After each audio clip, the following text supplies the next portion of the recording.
자, 하고 여러분, 복음서란 무엇인가 두 번째 강의 한번 진행해 보도록 하겠습니다. 지난 시간에 제자들에 대한 이야기로 첫 번째 강의를 마쳤는데요. 제자들은 부활의 증인들로 기능했다. 그리고 후세대와 예수님 간의 살아있는 전통의 연결고리로 기능했다라고 우리가 결론 내렸습니다. 자, 사도행전 복음의 증인이라고 하는 표현에 대해서 우리가 한번 살펴보도록 할 텐데요. 사도행전 1장 8절, 사도행전은 누가가 기록한 자신의 책 두 번째 부분이죠. 첫 번째 부분은 누가복음, 두 번째 부분은 사도행전, 사도들의 행전, 사도들의 행적을 기록한 어떤 책이란 뜻입니다. 사도행전 1장 8절에는 이렇게 나와 있죠. 너희는 제자들을 의미하죠. 예루살렘과 온 유대와 사마리아와 땅끝까지 이르러 나의 증인이 되어야 한다라고 이야기를 하고 있습니다. 여기서 나는 부활한 예수님입니다. 예수님이 부활한 다음에 하늘로 승천하시기 전에 제자들에게 명령을 하는데요. 무엇을 명하냐면 예수님과 그의 복음의 증인이 되라라는 겁니다. 증인이 되라라는 겁니다. 자, 여기서 우리는 한번 질문을 해볼 수 있죠. 증인이 되어야 하는데 그들이 무엇을 증거해야 하느냐라고 한번 질문을 해볼 수 있습니다. 그들이 증거해야 할 복음은요, 당연히 예수님에 관한 이야기겠죠. 세례 요한의 세례를 시작으로 해서 예수님의 죽음과 부활로 마무리되는, 즉 공생애 3년 동안 예수님께서 행하신 전생애를 증거하는데요. 그 전생애 안에 포함되어 있는 구속사적 의미를 증거해야 합니다. 구속사라고 하는 것은 구속은 구원이거든요. 구원, 역사, 하나님의 구원의 역사. 그러니까 하나님의 구원의 역사, 이걸 구속사라고 우리가 할 수 있습니다. 그래서 예수님의 인생은 단순히 그냥 한 사람의 3년간의 인생이 아니라 무언가 하나님의 구원이 그 안에 담겨 있다는 거예요. 따라서 예수님의 인생에 담겨 있는 구속사적 의미에 대해서 그들은 증거해야 한다라는 겁니다. 증거의 대상은 누구일까요? 복음의 증거의 대상은 여기 보면 유대 땅을 넘어 모든 이방인들을 다 포함하는 겁니다. 예루살렘과 유대는 유대인들이죠. 사마리아는 유대인들과 이방인들의 혼혈이죠. 그 다음에 땅끝이니까 이방인들입니다. 그래서 하나, 둘, 셋. 유대인, 그 다음에 이방인, 그리고 혼혈까지 다 포함해야 한다라는 겁니다. 여기서 우리는 재밌는 현상을 하나 보게 되는데요. 유대 땅에서 제한된 유대교에 반해 유대교는 배타적인 종교였어요. 이방인들과 차별된 어떤 그런 의식을 가지고 있었죠. 예수운동은 모든 헬라 사회를 포함하는 우주적인 종교로 발전한다라는 거예요. 유대 땅을 넘어서 이방인들을 수용을 했기 때문에 예수운동, 즉 기독교는 우주적인 종교로 발전할 수 있었다라는 겁니다. 자, 예수님의 부활과 오순절의 의미인데요. 예수님의 사역에서 제일 중요한 것은 십자가의 죽으심과 부활이라고 이야기를 했습니다. 오순절은 부활 후 40일째 되는 날 성령이, 예수님의 영이 이 땅에 부어지는 그날입니다. 그날에는 교회가 탄생을 했습니다. 따라서 오순절은 예수님이 부활하시고 40일째 되는 날 성령이 이 땅에 와서 교회가 탄생한 교회의 생일입니다. 예수님의 부활 전에 예수님에 대한 제자들의 기억은 불완전했어요. 무언가 예수님에 대한 이해와 깨달음을 완전하게 이해하지를 못했는데요. 예수님의 부활을 경험한 후에는 제자들의 이해가 달라져 버립니다. 첫 번째, 예수님이 말했던 것을 완전하게 이해할 수 있게 됩니다. 그리고 새로운 이해를 깨닫게 됩니다. 아, 예수님이 그 말을 했던 것이 이런 의미였구나. 자, 따라서 부활 후에 제자들의 완전한 이해와 새로운 이해는 예수님에 대한 거지요. 예수님에 대한, 그리고 예수님의 가르침과 사역에 대한 더욱더 완전한 이해와 새로운 이해는 이제 제자들이 함께 공유하는, 따라서 초대교회를 지탱하는 예수 전통으로 발전합니다. 그래서 예수 전통은 예수님에 관한 제자들의 완전한 이해 플러스 새로운 이해라고 보게 되면 됩니다. 신약 성서가 기록되기 전 예수님의 전통은 구전으로, 입에서 입으로 후대의 교회들에게 전달됐습니다. 그래서 제가 아까 뭐라고 그랬습니까? 제자들은 예수님과 후대인들의 살아있는 연결고리라고 했습니다. 그래서 이 제자들은 예수 전통을 구전으로 전해진 거죠. 구약의 권위와 병행하여, 구약이라고 하는 성경이 그 당시에 교회에는 있었는데요. 구약의 권위와 병행하여 제자들의 모임에서 예수 전통은 함께 낭송되고 기억되고 설교되었습니다. 즉 예배드릴 때 예수님의 이런 가르침을 하셨어, 이런 가르침에 대해서 베드로가 이렇게 들었고 우리는 이렇게 이해했어 라고 함께 낭송하고 기억하며 설교하기 시작했다라는 겁니다. 당시 제자들은 회당에 모였습니다. 구약을 읽었고요. 하나님을 경배했습니다. 그런데 회당에서 구약을 읽고 하나님을 예배하던 자들이 또 있었는데요. 그들은 유대인들이었습니다. 그런데 유대인들과 예수님의 제자들을 구분하게 만든 가장 결정적인 요소는 바로 예수 전통이었어요. 예수님에 관한 그들의 믿음이 유대인들과 초대교회 성도들을 구분하게 만들었다라는 겁니다. 자, 신약의 탄생입니다. 신약의 탄생인데요. 이 부분에 대해서 우리가 한번 살펴볼 텐데, 특별히 누가복음 1장 1에서 4절을 읽으면서 신약 성서의 탄생에 대해서 한번 보도록 하겠습니다. 누가가 기록한 자신의 복음서 누가복음 1장 1에서 4절에 보게 되면요, 누가가 이렇게 이야기를 합니다. 우리 중에 이루어진 사실에 대해서 처음부터 목격자와 말씀에 일꾼된 자들이 전하여준 그대로 내력을 저술하려고 붓을 둔 사람이 많았다. 그 모든 일을 근원부터 자세히 미루어 살핀 나도 데오빌로 각하에게 차례대로 써보내는 것이 좋은 줄 알았다. 이는 각하가 알고 있는 바를 더 확실하게 하기 위함이다. 자, 여기 보면 재미있는 것이 발생하는데요. 자, 우리라고 하는 단어가 등장을 하게 됩니다. 우리라고 하는 단어가 등장을 하는데요. 우리는 교회론적 우리입니다. 다시 말하면 교회 혹은 성도를 의미합니다. 우리 중에 이루어진 사실에 대해서 무언가를 기록하겠다라는 겁니다. 이 사실은 뭘까요? 예수님에 관한 사실을 의미합니다. 그런데 처음부터 목격자가 있었고 말씀의 일꾼들이 있었는데요. 이들이 전하여 주었다라는 거예요. 이 사람들은 1세대 크리스찬 제자들이죠. 즉 아까 예수 전통을 후대에게 전달해 준 연결고리로 기능했던 1세대 제자들, 목격자와 말씀드리라는 거예요. 근데 이 사람들이 이제 하나 둘씩 죽어간다라는 거예요. 그래서 어떻게 한다? 2세대 크리스찬들이 붓을 든 사람들, 이 사람들은 2세대죠. 2세대들이 전해준 내력을 1세대가 전해준 것을 저술하려고, 즉 책을 써서 저술하기 시작했다라는 거예요. 왜? 1세대가 다 사라지고 없기 때문에 그들이 사라지기 전에 그들이 전해준 내용을 책으로 기록하자라는 거죠. 그래서 나도, 그 중에 하나인 나도, 누가도 이 사람들과 마찬가지로 책을 썼다라는 거예요. 무엇에 대해서 책을 썼다? 예수님에 관한 사실에 대한 책을 썼다라는 거예요. 어떻게? 차례대로 써서 보냈다라는 거예요. 순서대로 예수님의 탄생, 그다음에 어린 아이 때 어떤 그런 행적, 그다음에 그의 공생에 차례대로 써서 보냈다라는 거예요. 누구에게? 3세대 크리스찬이죠. 데오빌로 각하. 3세대 데오빌로. 3세대 크리스찬에게 책을 써서 보냈다라는 거예요.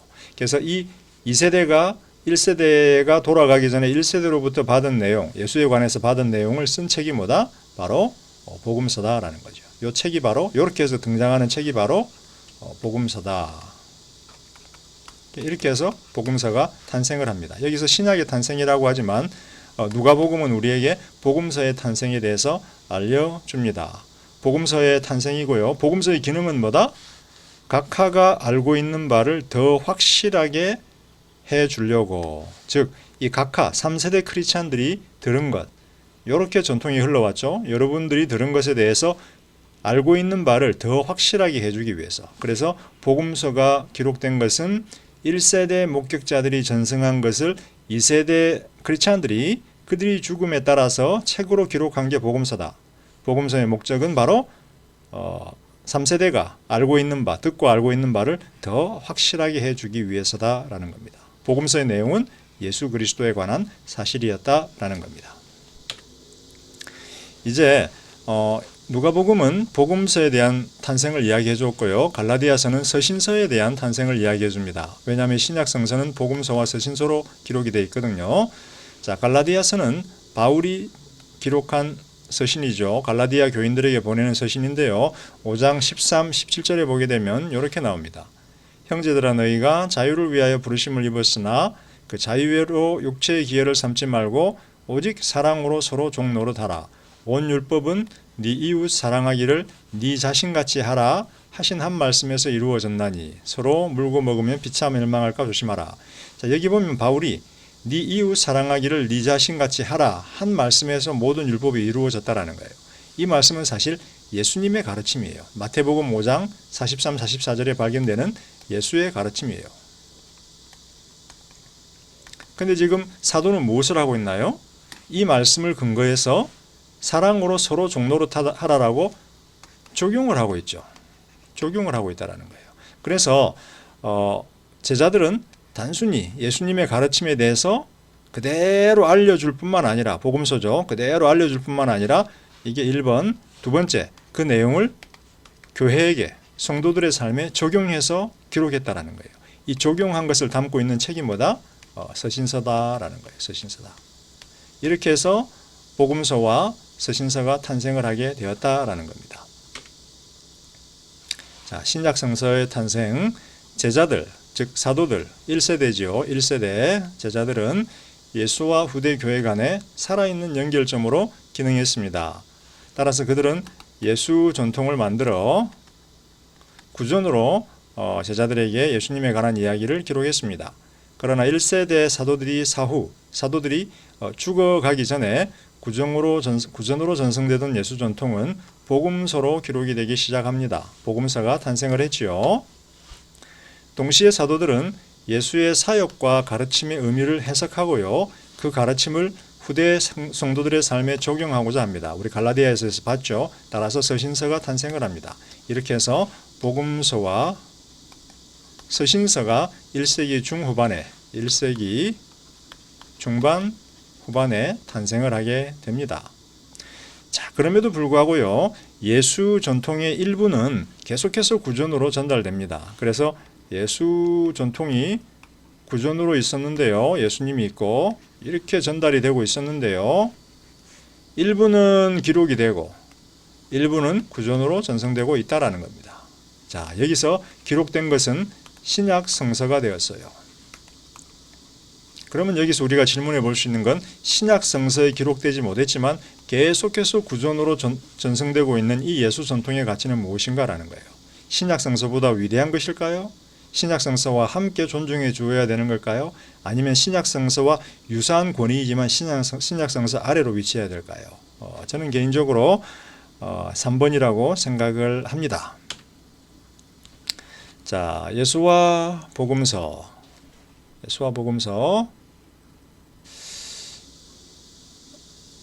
예수님의 사역을 목격한 처음 제자들의 증거와 가르침, 사역을 근거로 예수의 의미를 후대 교회들에게 전달하고자 하는 제자들의 수고의 결과입니다. 이게 바로 복음서입니다. 다시 한번, 예수님의 사역을 목격한 처음 제자들, 이 사람들은 증인이라 그랬죠. 이들의 증거와 가르침을 근거로 예수의 의미를 후대 교회들에게 전달하고자 하는 제자들의 수고의 결과였습니다. 예수의 의미라고 하는 것은 아까 제가 구속사적 의미라고 했습니다. 단순히 한 개인의 이야기가 아니라요. 하나님의 구속사, 하나님의 구원사가 담겨있는 의미라고 하는 것입니다. 그러므로 이제 복음서의 기능을 결론적으로 한번 요약을 해보면요. 복음서의 첫 번째 기능은 예수는 누구인지에 대해서 알려주는 겁니다. 그래서 예수님의 정체에 대해서 알려주는 거지요. 이거를 제가 지저분하니까 잠깐 지우고요. 예수님의 정체에 대해서 가르쳐 주는데요. 복음서를 우리가 읽어보면 조금 후에 우리가 읽어보겠지만 예수님은 하나님의 아들이다. 그리고 하나님의 기름 부음 받은 메시아 그리스도이다. 메시아 그리스도는 특별한 사역을 위해서 부름받았어요. 그래서 이분은 바로 다윗의 자손이지요. 이스라엘의 왕입니다. 그리고 또 인자, 종말의 심판관이다. 이런 여러 가지 내용들이 담겨 있습니다. 뿐만 아니라 예수님의 정체에 더하여 예수님이 행한 사역이 무엇인지에 대해서 복음서는 설명해 주고 있습니다. 하나님의 아들이고 그리스도이고 메시아이고 이스라엘의 왕이고 인자인 그가 행했던 사역, 이 사역은 과거의 사역, 현재의 사역, 그리고 그가 행할 미래의 사역을 다 포함하고 있습니다. 그런데 이 예수님에 관한 이야기는요, 요거는 예수 하나님의 이야기를 전제로 하고 있습니다.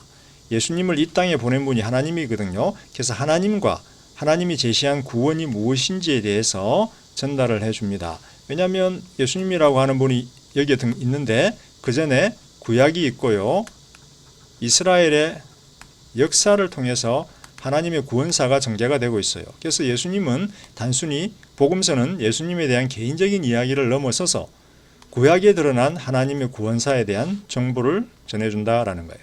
하나님은 누구신지, 하나님이 행하신 구원은 무엇인지에 대해서 제자들이 이해한 것을 복음서를 통해서 전달해 준다라는 거예요.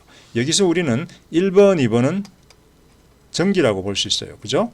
예수님에 관한 복음서는 예수님에 관한 정기이다라고 볼 수 있지만 이 4번은 단순한 정기를 넘어서서 뭐다? 하나님의 어떤 그런 특별한 구원사에 대한 종말론적 이해를 담고 있다라는 거예요. 그런데 세 번째는 단순히 복음서는 예수님에 대한 정보, 하나님에 대한 정보, 구원에 대한 정보를 떠나서 예수 믿는 자신들은 누구인지에 대한 정보를 제공한다라는 거예요. 우리가 지금 수신자의 입장에서 보세요. 혹은 독자. 여러분들은 아무 생각 없이 그냥 복음서를 읽겠지만 현재 현대교회에서 복음서를 읽는 독자들은 이 복음서, 예수 이야기를 통해서 자신들이 누구인지를 이해하려고 해요. 우리는 예수 안에서 구원받은 자구나, 우리는 예수 안에서 하나님의 자녀들이 되었구나, 우리는 예수 안에서 하나님의 구원을 경험한 사람들이구나. 다시 말하면 수신자, 즉 독자들의 정체에 대한 정보를 제공해 준다라는 거예요. 이런 면에서 복음서는 파운데이션 스토리, 교회가 처음 탄생한 이야기, 성도들이 처음 탄생한 이야기로서 기능을 한다라는 거예요. 그래서 복음서의 기능은 다시 한번 예수님에 대한 개인적인 이야기가 담겨 있습니다. 정기의 형태로. 그러나 복음서에 담긴 예수님 이야기는 단순히 예수님 한 개인의 이야기를 넘어서서 하나님과 이스라엘을 향해서 베풀어진 그 구원에 대한 이야기가 담겨 있습니다. 구원사의 이야기가 담겨 있죠. 뿐만 아니라 복음서를 읽고 있는 사람들, 제자들, 후대 크리스찬들의 정체, 그들이 누구인지에 대한 정체를 알려준다라는 겁니다. 파운데이션 스토리, 근본 이야기, 기초 이야기로 기능한다라는 겁니다. 자, 이제 마지막으로 복음서의 문학적인 장르와 목적에 대해서 한번 살펴보도록 하겠습니다. 방금 제가 이야기한 기능을 중심으로 여러분들이 이후에 전개되는 강의를 이해하시면 될 것 같습니다. 문학적인 장르라고 하는 것, 프랑스 말이죠. genre, literary genre, 문학적인 장르라고 하는 것. 문학적인 장르는요, 저자와 독자들에게 어떠한 자세로, 어떠한 전제들을 통해서 글을 쓰고 읽을 것인가에 대한 사회적인 약속을 제공합니다. 다시 한번, 문학적인 장르는 저자와 독자들에게 어떤 자세로, 어떤 전제들을 통해서 글을 쓰고 읽을 것에 대한 사회적인 약속을 제공합니다. 예를 들어 신문 같은 경우는 뭐예요? 팩트를 이야기를 하죠. 팩트. 진실과 사실을 이야기하고 우리가 신문을 읽을 때는 정보를 얻고 싶어 합니다. 진실에 대한 정보, 오늘 어떤 일이 발생했는지. 수필 같은 경우는요, 감정이죠. 감정, emotion. 그들이 무엇을 느꼈는지, 내가 무엇을 느꼈는지 감정을 전달함으로써 감정적인 위로를 받고 싶어 해요. 소설 같은 경우는 픽션이죠. 이야기를 통해서 흥미를 얻고 싶다라는 거예요. 역사는 역사적인 정보, 편지는 개인적인 어떤 그런 교감 내지는 교환을 하는 거죠. 자, 여기서 여러분들이 한번 보세요. 신문을 읽을 때랑 수필을 읽을 때랑 소설을 읽을 때, 역사를 읽을 때, 그리고 편지를 읽을 때 여러분들은 자세도 달라지고요, 전제가 달라집니다. 자, 소설을 읽으면서 팩트를 찾으려고 하면 어떻게 되나요? 그 사람은 틀린 거죠. 소설 속에서는 팩트가 아니라 소설 속에서는 즐거움을, 어떤 판타시를 우리가 만족시켜야 되죠. 수필을 읽으면서 무언가 역사에 대한 정보를 얻고 싶다? 아니죠. 수필은 감정적인 거예요. 편지를 통해서 무언가 흥미를 느끼고 싶다? 편지는 개인적인 교류이지요. 그래서 문학적인 장르라고 하는 것은 어떤 자세, 어떤 전제를 통해서 그 작품을 읽을 것인지에 대한 사유적인 약속을 저자와 독자들에게 제공한다라는 거예요. 과거에 다빈치 코드라고 하는 작품이 유명했습니다. 그죠? 다빈치 코드. 다빈치 코드였나요? 톰 행크스가 주연을 했는데 거기 보면 마리아가 나오죠. 막달라 마리아가 나오고 예수님이 있는데 막달라 마리아는 예수님의 부인이었고 프랑스로 어디 예를 들어 도망을 간 게 아니라 부활하시고 한 다음에 프랑스로 갔다. 그래서 프랑스에서 예수님의 자손들이 자라고 있었다. 이런 대충 소설이 나왔는데, 자, 다빈치 코드는 문학적인 장르가 뭔가요? 소설이죠, 소설. 그런데 어떤 사람들은 간혹 다빈치 코드에 나와 있는 마리아와 예수 이야기가 진실이라고 이야기하고 다빈치 코드를 통해서 복음서가 틀렸다라고 이렇게 주장을 했습니다. 자, 다빈치 코드의 문학적인 장르는 소설이라는 거예요. 소설 속에서 우리가 팩트를 찾으면 안 된다라는 거예요. 소설은 소설로서 재밌게 읽고 끝내라. 그래서 우리가 문학 작품을 읽을 때는 정보를 얻을 것인가, 엔터테인먼트, 즐거움을 얻을 것인가, 아니면 감정을 표현하고 공유할 것인가 라고 하는 질문들을 던져야 되는데요. 이 질문들은 우리가 읽고 있는 문학 작품의 장르에 의해서 결정이 된다라는 거예요. 신문, 역사, 정보, 수필, 엔터테인먼트, 소설, 엔터테인먼트, 수필은 감정의 표현과 공유, 편지도 마찬가지죠. 그죠? 그래서 문학적인 장르에 따른 어떤 그런 질문들을 우리는 다르게 던져야 한다. 자, 이 사실을 이제 우리 교과목에 맞춰서 다르게 이야기해 보면요. 복음서 저자들이 예수의 행적에 대한 기록을 남기려 할 때 어떤 문학적 장르를 채용했는지에 대한 정보는 복음서를 통해서 제공하고자 하는 정보의 본질에 대한 중요한 전제와 단서를 제공합니다. 즉, 문학적인 장르를 무엇을 택했느냐가 그 정보를 전하고자 하는 정보의 본질이 무엇인지에 대한 어떤 그런 중요한 단서를 제공한다는 거예요. 복음서 저자들이 소설의 형태로 예수님의 이야기를 썼다면 이거는 그냥 흥미를 위해서구나. 역사였다면 사실을 순서대로 기록해주고 싶었구나. 수필이었다면 감정, 신문이었다면 팩트라는 거예요. 자, 전기. 외형적인 복음서의 외형적인 형태에 대해서 전기는 좋은 모델을 제공했습니다. 그래서 복음서 저자들은 예수님의 이야기의 외형적인 형태는 전기를 따랐어요. 예수 당시 헬라 사회에서는요, 유명한 철학자들이나 왕들에 대한 전기가 기록이 되었습니다. 전기 속에서요, 기록할 만한 사건들이 기록이 되고요, 왕이나 철학자의 말과 행적이 묘사되고 또 설명이 되었습니다. 이 과정에서 왕과 철학자들의 특별한 재능들이 보여지고요, 그들이 찬송됐지요. 자, 많은 경우 학파들은 자신의 기초가 되는 자신들이 섬기는 철학자들의 가르침을 기억하고 보존하기 원했고요, 대중들에게 선전하고 싶었습니다. 이를 위해 철학자들에 대한 전기를 기록하고 했습니다. 그래서 이거를 프로퍼겐다라고 하죠. 프로퍼겐다, 선전의 목적이었다는 거예요. 소크라테스 학파에 있는 학파 사람들이 소크라테스의 가르침을 책으로 써서 대중들에게 소크라테스의 가르침을 알려주고 기억하고 보존하면서 선전하고 싶었다라는 거예요. 자, 마찬가지로 어떻게 보면 복음서도 외형적인 측면에서 보면 전기의 형태를 띠고 있어요. 예수님의 이야기를 예수님의 말과 행적을 통해서 예수님의 기억할 만한 사건들과 예수님의 재능들을 예수 이야기를 통해서 묘사하고 있다는 거예요. 그래서 외형적인 형태는 전기의 형태를 띠고 있다. 그러나 앞에서도 이야기했지만 예수님의 이야기는 단순히 예수 개인의 이야기에 그치지 않는다. 전기처럼 복음서의 저자들도 예수님의 가르침과 재능을 기억하고 보존하며 대중들에게 선전하고 싶었습니다. 그러나 복음서는 한 개인 예수의 이야기에 그치지 않고 구약에 담긴 하나님의 구원사의 완성을 종말론적으로 묘사하고 있습니다. 자, 이 부분에 대한 것은 마가복음 1장 1에서 15절인데요. 다음에 저희가 시간 될 때 한번 읽어보도록 하겠습니다. 그런 면에서 복음서는 하나님의 종말론적인 구원사라는 거죠. 그리고 예수 이야기를 통해서 교회 공동체는 자신들의 정체성과 존재 이유 그리고 삶의 방향을 발견합니다. 다시 말하면 교회의 파운데이션 스토리라는 거죠. 어떻게 교회 공동체가 존재하게 됐는가? 추적해 가다 보니까 예수님이 있다라는 거죠. 그 끝에. 세 번째 이야기 제가 앞에서 언급하지 않았는데요. 십자가 형별에 담긴 특별한 하나님의 역사를 증명하는 변론서의 기능도 합니다. 아니 십자가에 달려 죽은 예수는 처형당한 사람 아니야? 즉 범죄자 아니야?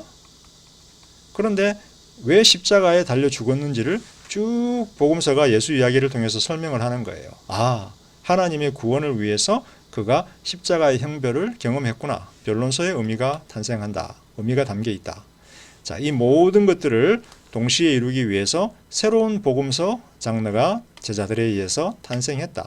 형태는 전기지만 내용은 이런 내용들을 담고 있다. 그래서 우리는 새로운 문학적인 장르, 복음서를 보게 되었습니다. 자, 여러 가지 7개 정도의 퀴즈를 만들어 놨는데요. 여러분들이 이 내용을 보고 퀴즈를 올리시도록 하고요. 시청 후기도 간략하게 LMS 퀴즈란에 옮겨주시면 감사하겠습니다. 자, 예수와 하나님의 나라에 대한 강의를 진행했고요. 다음 시간에는 마가복음이 전하는 예수의 정체와 가르침, 즉 마가복음에 대해서 우리가 한번 두 동영상을 통해서 한번 살펴보도록 하겠습니다. 자, 여러분 수고하셨습니다.